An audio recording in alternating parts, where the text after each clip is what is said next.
Mr. Chairman, and good afternoon, my fellow debaters. My name is Ahmed and today I'm going to convince you that you can save not just one, not just 100, but you can save up to 100,000 lives. Okay? As one of my partners said here, we have an ever-increasing gap of organ donations, people waiting for organs to come.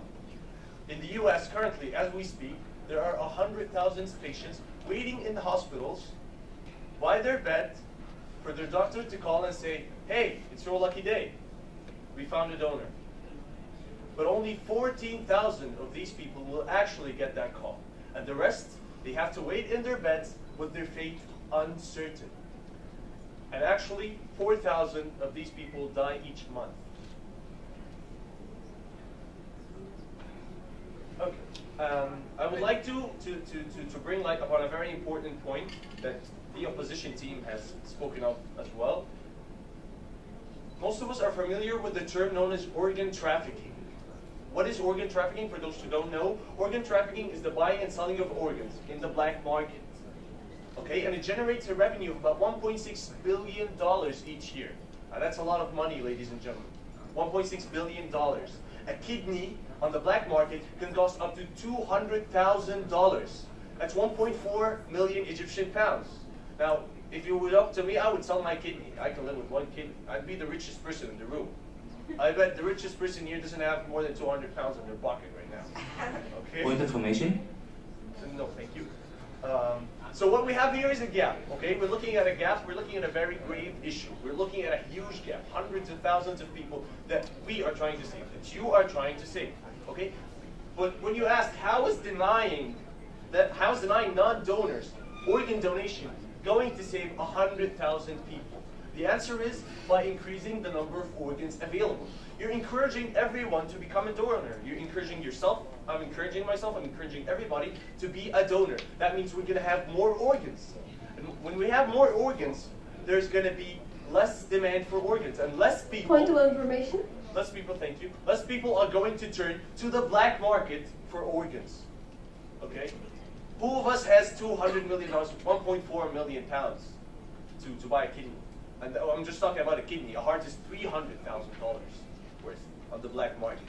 So not only by denying non-donors organ donation are you going to save 100,000 people who are waiting in the hospital for that call. You are going to be the person to call them and say, it's your lucky day. You have an organ. We found you a donor. You get a chance to live. But you're also saving the people, the poor people, the financially unfortunate people who couldn't afford to be with us in this room today because they don't have enough money, who have to sell their organs, who have to be deceived by doctors and brokers who participate in the illegal act of organ trafficking. They sell their organs to feed their families.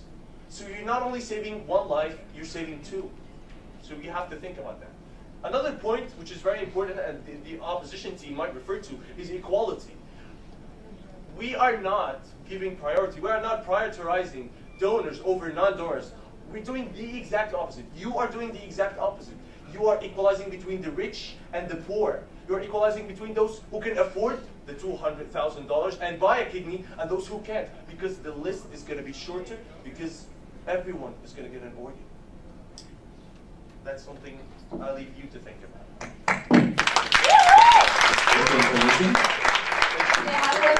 You have 1 minute left. Okay.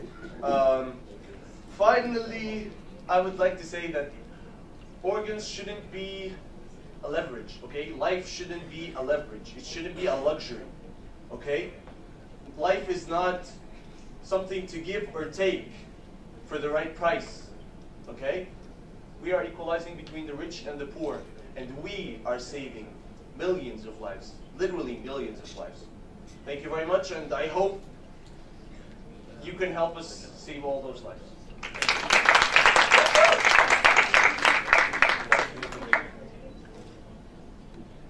Would you actually, the recipient can actually receive an organ that was forced to be... Yes, organ trafficking is present. The people who are buyers, who participate in buying, are people from the Gulf. So he wasn't talking about the United States. That's not my point. Okay. I said that this law is going to force people to donate their organs. They're going to take the organ from the people. Would an organ recipient receive an organ that wasn't given by free will, that was forced to be donated?